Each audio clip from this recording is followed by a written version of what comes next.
ओम नमः प्रणवार्थाय शुद्धज्ञानैकमूर्तये निर्मलाय प्रशान्ताय दक्षिणामूर्तये नमः। चिद्घनायमशेषाय वटमूलनिवासिने सच्चिदानन्दरूपाय दक्षिणामूर्तये नमः। ईश्वरो गुरुरात्मेति मूर्तिभेदविभागिने व्योमवद्व्याप्तदेहाय दक्षिणामूर्तये नमः।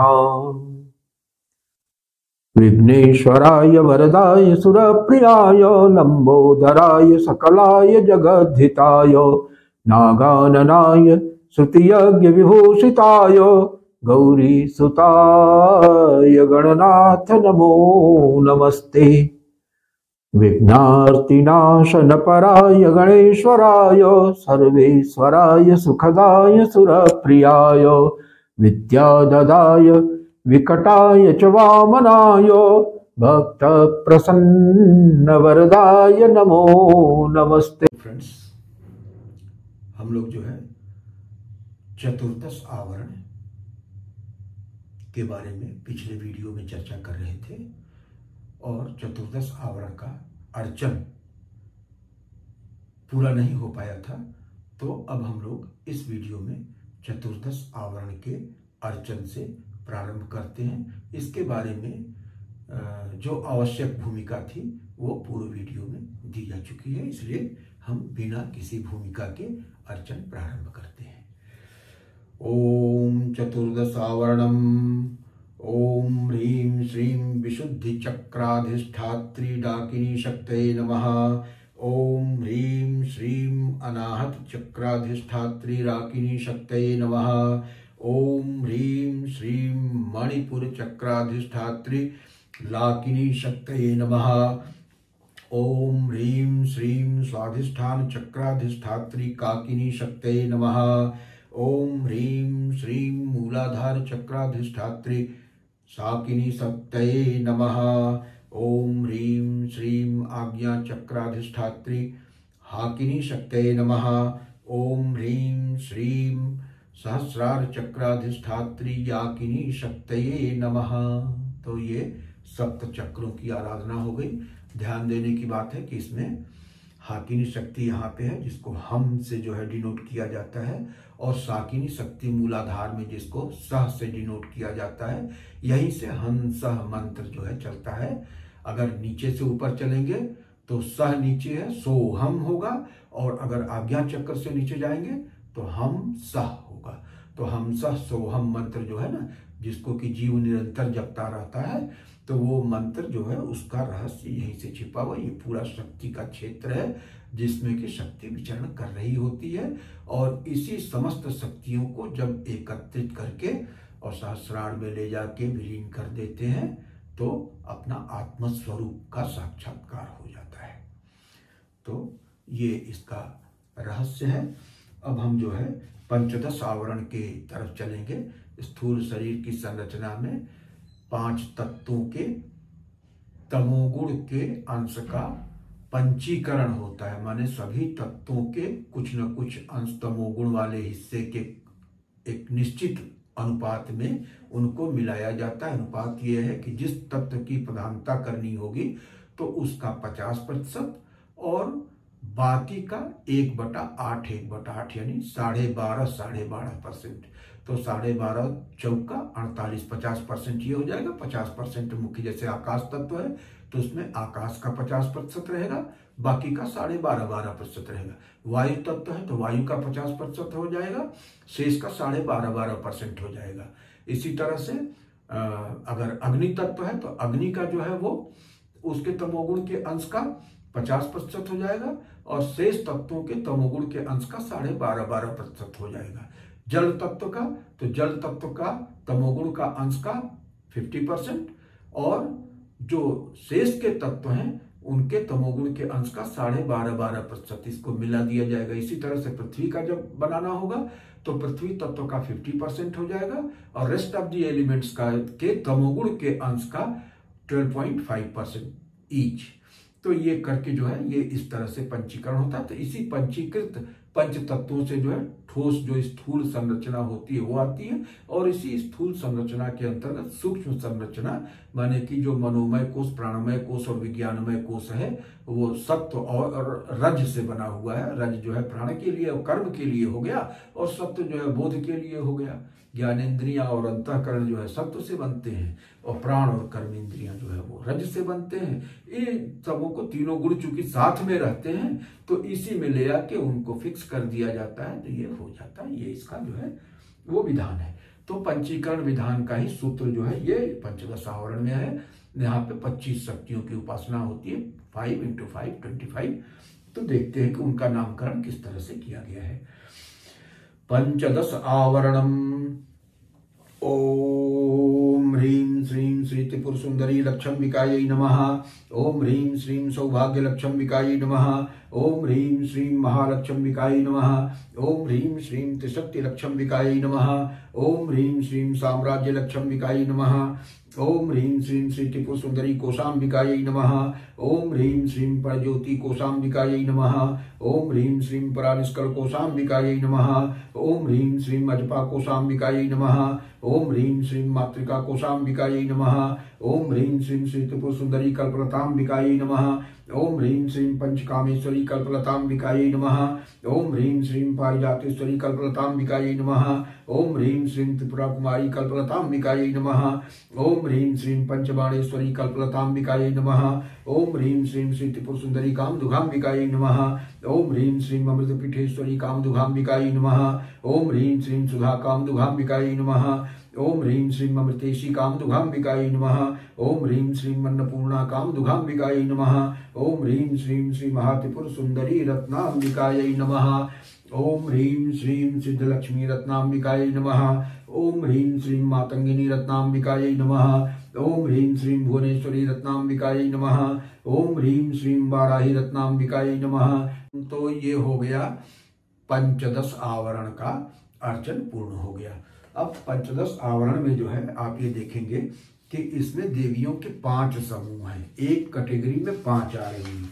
जैसे ये हो गया लक्षम्बिका, लक्षम्बिका के बाद कोशाम्बिका, कोशाम्बिका के बाद कल्पलताम्बिका, कल्पलताम्बिका के बाद कामदुघाम्बिका, कामदुघाम्बिका के बाद रत्नाम्बिका। ये 5 कैटेगरी है, और पांचों कैटेगरी में शुरू में प्रधान देवता का नाम आता है जो त्रिपुर सुंदरी के नाम से है। चाहे लक्षम्बिका में हो, चाहे जो है कोशाम्बिका में हो, चाहे कल्पलताम्बिका में हो, चाहे कामदुघाम्बिका में हो, चाहे रत्नाम्बिका में हो, पांचों कैटेगरी में पहला नाम जो है वो त्रिपुर सुंदरी के नाम से रहेगा। तो ये उसी तरह से 50% और 12.5%। तो ये तत्वों की कारणभूता शक्तियां हैं, इन्हीं के चलते वो पंचीकरण का विधान परिपूर्ण होता है। तो उनकी कारक शक्तियां ये हैं, है ना। इस बात को समझ लेना आवश्यक है, ताकि सृष्टि का संपूर्ण सिद्धांत जो है आप अच्छे से हृदयंगम कर सकें। तो अब हम चलते हैं षोडश आवरण की तरफ। षोडश आवरण में 10 दिशाओं में 10 दिक्पाल होते हैं, और उसके बाद देश और काल, इन दोनों को व्याख्यायित किया गया है, देशाध्वा और कालाध्वा।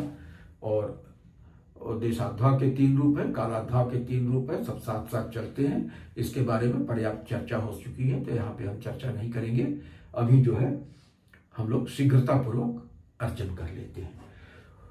ओम षोडशावरणम। ओम ह्रीं श्रीं इंद्राय नमः। ओम ह्रीं श्रीं अग्नये नमः। ओम ह्रीं श्रीं यमाय नमः। ओम ह्रीं श्रीं नैऋताय नमः। ओम ह्रीं श्रीं वरुणाय नमः। ओम ह्रीं श्रीं वायवे नमः। ओम ह्रीं श्रीं कुबेराय नमः। ओम ह्रीं श्रीं ईशानाय नमः। ओम ह्रीं श्रीं ब्रह्मणे नमः। ओम ह्रीं श्रीं अनंताय नमः। ओम ह्रीं श्रीं कलाध्वने नमः। ओम ह्रीं श्रीं तत्वाध्वने नमः। ओम ह्रीं श्रीं वर्णाध्वने नमः। ओम ह्रीं श्रीं भुवनाध्वने नमः। ओम ह्रीं श्रीं पदाध्वने नमः। ओम ह्रीं श्रीं मंत्राध्वने नमः। ओम ह्रीं श्रीं तत्वाध्वने नमः। षोडश आवरण के बाद अब पंचम कल्प की बात आती है, जो ऊर्ध्वामनायात्मक भाषा चक्र है, भाषा का मतलब प्रकाश से है। तो ये प्रकाश के अंतर्गत की संरचना है। प्रकाश की जो मूलभूत शक्ति है, शिव शक्ति, वहां पे जो है समरस भाव में है, और इसीलिए उसमें स्फुरता भी है और प्रकाशवत्ता भी है, luminosity and reflexivity, combination of the two. पंचम कल्पम। ओम ह्रीं श्रीं ऊर्ध्वाम नायात्मक भाषा चक्राय नमः। ओम ह्रीं श्रीं ऊर्ध्वाम नायात्मक भाषा चक्रेश्वर्यै अर्धनारीश्वर्यै नमः। ओम ह्रीं श्रीं निर्वाण भैरवाय नमः। ओम ह्रीं श्रीं अनुग्रह सत्ता रूपिणी महात्रिपुर सुंदर्यै नमः। ओम नमः संवित स्वरूपिण्यै। ओम नमः श्री परदेवताय। ओम नमः श्री गुरुवे शिवाय। ओम वीराब्धि संस्थे मणिपीठ मध्ये श्रीकल्प वृक्षात्मक कानने च रत्नाढ्य चिंतामणि वेदिकायां सिंहासने रत्नमये मनोज्ञे श्रीमत्त्रिकोणोपरि सन्निविष्टां स्मिताननां पंचमुखारविन्दां प्रत्येकवक्त्रे नयनत्रयाढ्यां श्रीचन्द्रसूर्यायुतदीप्तिभासां पूर्णेन्दुचूडां अरुणाम्बराङ्गीं सत्षोडशाब्दां नवयौवनाढ्यां सदा विरामां जितमारकान्तिम् आनन्दमूर्तिं शिवशक्तिरूपां ज्ञानाक्षमाला शुभपानपात्रं त्रिशूलविद्याङ्कितपाणिपद्माम् उच्छ्वासनिःश्वास समष्टिमूर्तिं तामर्धनारीश्वरिकां पराम्बां विशेषतस्त्रीवपुषीं कदाचित् पुंरूपिणीं निष्कलरूपिणीं वा प्रपञ्चरूपां भुवनस्वरूपां मूर्तिस्वरूपामपि मन्त्रदेहां श्रीदैवताख्यामपि मातृरूपां तां विष्टणानुग्रहकारिणीं च भाषात्मिकां श्रीचितसत्स्वरूपाम् आम्नायके ऊर्ध्वगते नमामि। आम्नायके ऊर्ध्वगते नमामि। आम्नायके ऊर्ध्वगते नमामि। तो फ्रेंड्स, ये जो है 16 आवरण और 5 कल्प का अर्चन आप लोगों की जिज्ञासा के समाधान के क्रम में हमने एक इसका प्रैक्टिकल डिमॉन्स्ट्रेशन दिया। हालांकि हमारे यहाँ श्री विद्या कल्पता गुरुकुलम में आचार्यों के द्वारा नित्य ही भगवती का अर्चन होता रहता है, और बड़ा ही ये आनंद आता है इसको देख करके, अगर विधि विधान से इसका होता है। और ये तो आप लोगों को समझाने के लिहाज से मैंने विधि विधान का उतना इसमें जो है वो नहीं किया, सिर्फ जो है शुद्ध रूप से अर्चन किया है, ताकि बीच बीच में आपको एक्सप्लेन करते हुए ले चलूं। नहीं तो आचार्य लोग तो जो करते हैं तो उनका एक सेट पैटर्न है और एक कर्मकांड का विधान है, और उनको है भी जब किसी संकल्प के साथ कोई कार्य किया जाता है तो निश्चित रूप से उसमें विधि विधान का पूरा ध्यान रखना चाहिए। और अभी तो ये चूंकि किसी संकल्प के लिए नहीं बल्कि मात्र भगवती प्रीत्यर्थ और साधकों के लाभार्थ किया गया था, तो इसलिए भगवती इसमें वो करेगी। भगवती जो है हर प्रकार के अपराध को क्षमा करने में सक्षम है, और क्षमा करना वास्तव में कहा जाए तो उसी का अधिकार क्षेत्र है। त्वयि जाता अपराधा नाम त्वमेव शरणम शिवे भूमौ स्खलित पादानाम भूमिरेवावलंबनम। भूमौ स्खलित पादानाम, भूमि पर अगर आपका पैर जो है वो फिसल गया तो भूमि का ही सहारा लेके उठते हैं। भूमौ स्खलित पादानाम भूमिरेवावलंबनम तथा जातापराधानाम तव जातापराधानाम त्वमेव शरणम शिवे। तो भगवती के प्रति भी अगर कोई अपराध बनता है तो शरण भी वही प्रदान करेंगे, सुरक्षा भी वही करेंगे, क्षमा भी वही करेंगे। इसलिए किसी भय की आवश्यकता नहीं, पूर्ण समर्पित भाव से आप भगवती की सेवा में जो कुछ भी करेंगे भगवती प्रसन्नता पूर्वक उसको स्वीकार करेगी, इसमें कोई संशय नहीं है। ऐसा मेरे पूज्य गुरुदेव का सुनिश्चित मत है। इन्हीं शब्दों के साथ ओम पूर्णमदः पूर्णमिदं पूर्णात् पूर्णमुदच्यते पूर्णस्य पूर्णमादाय पूर्णमेवावशिष्यते। ओम शांति शांति शांति।